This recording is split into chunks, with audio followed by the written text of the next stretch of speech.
ትናንት ሰኔ 8 ቀን 2018 ዓ.ም ህይወቱ ባለፈው የሰሜ ባላገሩ አድናቂዎች የአርቲስት ሰማይ በለው አሟሟት ይመርመር ይጣራልን ማብራሪያ እንጠይቃለን። ይህ ነገር በቸልታ የምናየው አይሆንም። ለሞት ያበቃው የጤና ችግር ይብራራልን እያሉ ነው። የሰማይ በለው የሞቱ ምክንያት ለክብደት መቀነስ ያደረገው ሕክምና ነው ወይስ ሌላ የሚለውን ሰማኝ የህዝብ ልጅ እንደመሆኑ መጠን ፖሊስ ቀብሩ ከመፈጸሙ በፊት አስቸኳይ ምርመራ አድርጎ እንዲያሳውቀን እንጠይቃለን ሲሉ ጥያቄያቸውን አቅርበዋል። አርቲስት ሰማይ በለው ባለፉት ጥቂት ወራት ግሎ ኢትዮጵያ ቱርኪ ወደሚባል ድርጅት ሄዶ የክብደት መቀነስ ህክምና በመከታተል ላይ ነኝ ብሎ በየጊዜው ያስመዘገበውን የክብደት ለውጥ እያሳየ በርታ በሉኝ እያለ ድርጅቱንም በሶሻል ሚዲያ ላይ ፕሮሞት ሲያደርግም ነበር። ሆኖም ግን በድንገት ህይወቱ እንዳለፈ መነገሩ ብዙዎችን ለውዝግብም ዳርጓል። አርቲስት ሰማይ በለው ለክብደት መቀነስ የተጠቀመው መድኃኒት ሳይረዳው ቀርቶ ነው ወይንስ ደግሞ መድኃኒቱ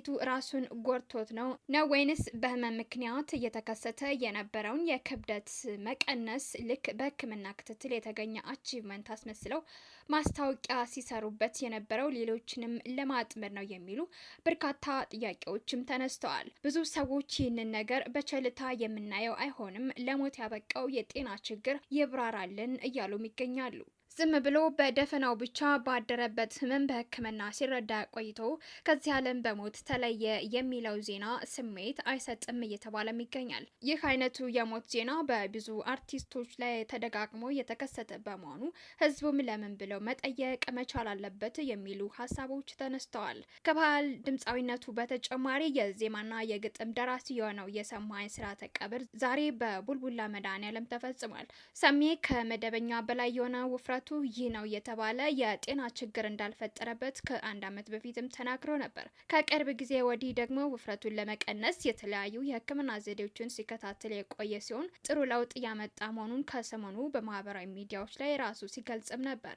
ሰኞ ሰኔ 8 ጠዋት ላይ በርካቶችን ባስደነገጠና ባልተጠበቀ ሁኔታ በህመም ምክንያት ከዚህ ዓለም በሞት መለየቱም ተሰምቷል። የመጨረሻ ሰዓታቱን በተመለከተ ልጆቹን ዋቢ አድርጎ የገለጸው አቻሬ ሚዲያ ሰኞ ሰኔ 8 ጠዋት የድካም ስሜት ተሰምቶት በልጆቹ አማካኝነት ወደ ሆስፒታል እየተወሰደ ነበር። ወደ ሆስፒታል በሚወሰድበት ወቅት ግን ወንበር ላይ ዘንበል ያለ ሲሆን ሆስፒታል ደርሶ ከገባ በኋላ ብዙም ሳይቆይ ህይወቱ አልፏን የተባለው በአማራ ክልል መዲና በባህር ዳር ተወልዶ ያደገው ድምፃዊ ሰሜ ገና በ14 ዓመት ታዳጊነቱ በባህር ዳር ህጻናት ክፍል በመቀጠልም በአዮማና በግሽ አባይ የኪነ ጥበብ ቡድኖች ውስጥ በመሳተፍ የጥበብ ጅማሮውንም አድርጓል። በዚህም ረጅም ዓመታትን ለዘለቀው ስኬታማ የጥበብ ጉዞ ጠንካራ መሰረትም ጥሏል። ሰሜ ባላገሩ በረጅም ዓመታት የጥበብ ስራዎቹ በተለይም የሀገር ባህል የሙዚቃ ዘርፍ ወጉንና ስርዓቱን ጠብቆ በከፍተኛ ደረጃ ያስተዋወቀ ሲሆን በተለያዩ ክለቦችም ዘመናዊ ሙዚቃዎችን በመጫወት ልዩ ብቃቱን ያሳየና በርካታ የባህል ስራዎችን ለአድማጭ ያበረከተ የጥበብ ባለውለታም ነው። ከተወዳጅ የባህል ስራዎቹ መካከል ባላገር፣ ዳቦት እንስራ፣ ዘገኛ፣ ዝናቡ፣ ዓለምን እንደምናሽ የሚሉት ይጠቀሳሉ።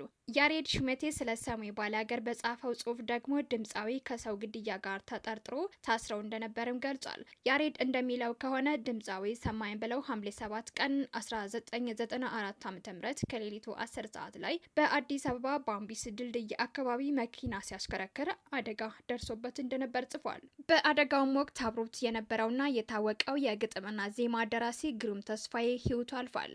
በዚህም በቸልተኝነት መኪና በማሽከርከር የሰው ነፍስ እንዲጠፋ አድርጋል የሚል ክስ ተመስርቶበታል። ፍርድ ቤቱም የሰማይ በለው መከላከያ ምስክሮች ከሰማ በኋላ በቸልተኝነት የሰው ህይወት በማጥፋት ወንጀል ጥፋተኛ አድርጎ በ3000 ብር የገንዘብ ቅጣት አሰናብቶታል። የገንዘብ ቅጣቱን እንዲከፍል ከተደረገ በኋላ በነጻ ቢሰናበትም አቃቢ ህግ ቅጣቱ እጅግ የቀለለ ነው፣ አደጋ ሆን ተብሎ የተደረገ ነው በሚል የቅጣት ማሻሻያ ይግባኝ ጠየቀበት። ከፍተኛው ፍርድ ቤት መዝገቡን እንደገና መርምሮ የቀድሞውን የገንዘብ ቅጣት በማሻገር በድምፃዊ ሰማይ በለው ላይ የ5 ዓመት ጽኑ እስራትም ፈረደበት። የእስር ውሳኔው ከመተላለፉ አስቀድሞ ሰማይ በለው ለስራና ለሙዚቃ ዝግጅት ወደ አሜሪካን ሀገር ሄዶም ነበር። ፍርዱንም የሰማው አሜሪካን እያለ ነበር። የፖለቲካ አሻጥር ተሰርቶብኝ ነው የተጠየቅኩት እንጂ ጓደኛ የሞቶ እኔ በመትረፌ ምክንያት ብቻ ልጠየቅ አይገባም ብሎ ቢያምንም ፍርድ ቤቱ ያስተላለፈበትንና እሱ የማያምንበትን የእስር ፍርድ ተቃውሞ አሜሪካ መቅረት የሚችልበት እድል ቢኖረውም የጓደኛ የደም እያሳደደኝ በሰው ሀገር በስደት መኖር አልፈልግም፣ አልፈልግም፣ ፍርዴን ጨርሼ በነጻነት መኖር አለብኝ በሚል የህሊና ውሳኔ በራሱ ፈቃድ ወደ ኢትዮጵያ ለመመለስም ወስኗል።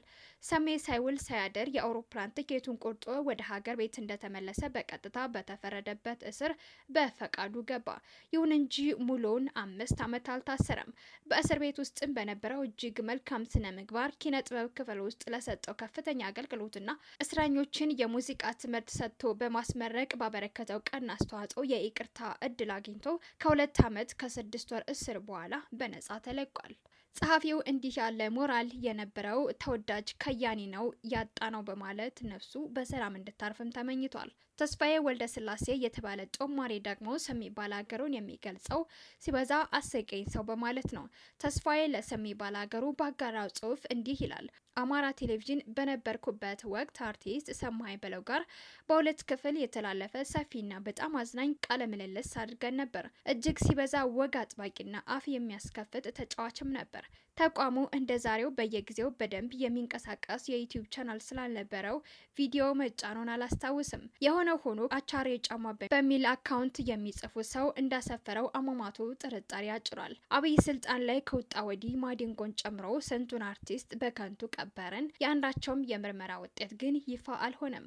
አርቲስት ቴዎድሮስ ካሳሁን ቴዲ አፍሮ በሰሜ ባላገሩ ህልፈት የተሰማውን ሀዘን የገለጸ ሲሆን የሰሜ የቀድሞ ጓደኛ ይሁኔ በላይም የሚከተለው መልእክት አስተላልፏል። ደህና ሁን ሰሜ፣ ከልጅነታችን ጀምሮ ጥበብ አገናኝታናለች። በግሽ አባይ የባህል ቡድን ውስጥ ብዙ ትዝታ፣ ብዙ ፍቅርና የማይረሳ የህይወት ጉዞ አብረን አሳልፈናል። የውድ ጓደኛዬን ህልፈት ስሰማ ልቤ በእጅጉ አዝኗል። ስሜቴንም በቃላት ለመግለጽ አቅቶኛል። ነገር ግን ሞት ከዚህ ዓለም ወደ ጌታ የሚደረግ ሽግግር መሆኑን እናምናለን። መሐሪው አምላክ ነፍሱን በሰላም በይስሐቅና በያዕቆብ እቅፍ ያኑርለት፣ በገነትም እረፍት ያድርግለት። ለቤተሰቦቹና ለምንወደው ሁሉ የመንፈስ ቅዱስ ማጽናናትን ይስጥ፣ ነፍሱን ይማር፣ መንግስተ ሰማያትን ያወርስልን የሚል መልእክትም አሰፍሯል። በሰሜ ባላገሩ አሟሟትና በሕክምናው ዙሪያ የተነሳው አወዛጋቢ ጉዳይ እንዳለ ሆኖ ሌላው በሰማኝ የታሪክ ገጽ ላይ የሚነሳው ጥያቄ በትውልድ ሀገሩ ዙሪያ የሚነሳው እውነተኛ ማንነቱ ነው። ሰማይ በለው በአማራ መዲና ባህር ዳር ተወልዶ ያደገ፣ በልጅነቱ በባህር ዳር ህጻናት ክፍል በመቀጠልም በአዮማና በግሽ አባይ ኪነ ጥበብ ቡድኖች ውስጥ በመሳተፍ የጥበብ ጅማሮውን ያደረገ ትልቅ ከያኒም ነው። ይሁን እንጂ ሰሜ በጥንት ዘመን አካባቢውን ከመሰረቱትና ጣና ሐይቅ ዙሪያ በረጅም ዘመን ታሪካቸው ከሚታወቁት ወይጦ ከተባሉት ጥንታውያን ማህበረሰቦች ወገን እንደሆነም ብዙ ተብሏል። ይህ በጥቁር እጅግ አናሳ የሆነውና በማህበራዊ ህይወት ውስጥ በተለያዩ የታሪክ አጋጣሚዎች የተገለለው የወይጦ ማህበረሰብ ከጣና ሐይቅ ጋር የማይነጠል ጥልቅ የህይወት ትስስር ያለው ህዝብም ነው።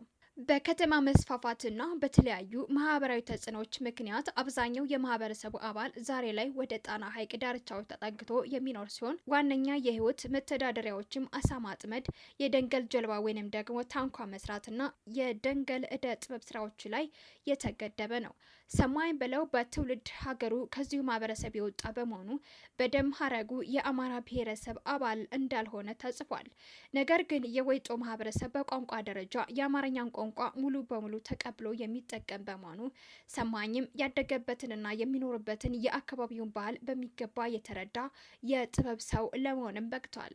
አርቲስቱ በደም ዝምድና የአማራ ተወላጅ ባይሆንም ህይወቱ ሙሉ የኖረው ግን የአማራን በተለይም የጎጃምን ባህል፣ ጨዋታ፣ ለቅሶና ደስታ በሙዚቃው ውስጥ በከፍተኛ ጥራትና ታማኝነት በማንጸባረቅ ለመላው የኢትዮጵያ ህዝብ በማስተዋወቅ ረገድ ግንባር ቀደም ተጠቃሽ መሪ ለመሆንም ችሏል። የጎጃም አካባቢን ባህላዊ የሃይማኖትና የህዝብ ዜማዎች በዋሽንትና በክራር በማዋሃድ ያቀረበበት መንገድ እጅግ ማራኪ ነበር። ይህ ችሎታው ጥበብ ከዘር ከብሔርና ከጎሳ በላይ መሆኗን ትልቅ ማረጋገጫ ሆኖ የሚቀርብ ማሳያ ታሪክም ነው። ሰሜ ባላገሩ ከተገለለውና በቁጥር አናሳ ከሆነው የወይጦ ማህበረሰብ ወጥቶ የአማራን ባህላዊ ሙዚቃ እስከ ጥግ ተረድቶና ወዶ ለሀገሩ ኩራት የሆነ ደማቅ አሻራ ጥሮም አልፏል። ባለፉት 6-7 ዓመታት ወዲህ በየዓመቱ በዚህ ሰሞን ብዙ የጥበብና የፖለቲካ ታዋቂዎች ህይወታቸው ሲያልፍ ታዝበናል። በተለይ እንደ ማዲንጎ አፈወርቅ፣ ታምራት ደስታ ያሉ ዝነኞች አሟሟታቸውም አሁን ድረስ አወዛጋቢና ከሕክምና ስህተት ጋር ተያይዞ የሚነሳ መሆኑ የተወዳጁ ሰሚ ባላገሩን ሞትም አወዛጋቢ እንዲሆን አድርጎታል። ብዙ ሰዎችም ተወዳጁ ሰማኝ የክብደት መቀነስ ሕክምናው ሲከታተልበት የነበረው ሆስፒታል ግልጽ ማብራሪያ እንዲሰጥ በማህበራዊ ሚዲያ እየጠየቁም ይገኛሉ።